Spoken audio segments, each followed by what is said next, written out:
Bollywood stars Deepika పాదుకోన్ మరియు రణవీర్ సింగ్ దంపతులకు గణేష్ చతుర్థి తర్వాతి రోజు ఒక చిన్నారి జన్మించింది. సెప్టెంబర్ 2024 తమ చిన్నారి పుట్టిన విషయాన్ని ప్రకటించారు. అప్పటి నుంచి అనేక సెలబ్రిటీలు మరియు ఫ్యాన్స్ వారిని అభినందిస్తున్నారు. షారుఖ్ ఖాన్ నుండి అంబానీ వరకు అనేక మంది దీపికా మరియు ఆమె కూతురిని ఆసుపత్రిలో చూసేందుకు వెళ్లారు.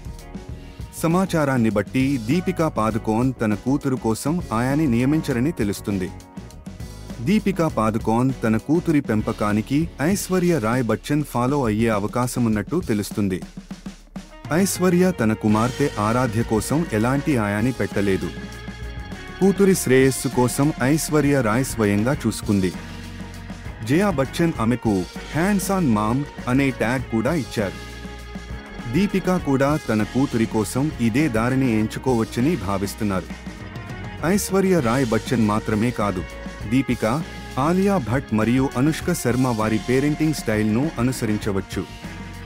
రిపోర్ట్ ప్రకారం అనుష్క లాగా దీపికా మరియు రణవీర్ కూడా తమ బిడ్డను మీడియాకి దూరంగా ఉంచవచ్చు. దీపికా ఆలియా లాగా తన కూతురిని కాస్త పెద్దదైన తరువాత ప్రపంచానికి పరిచయం చేయవచ్చు.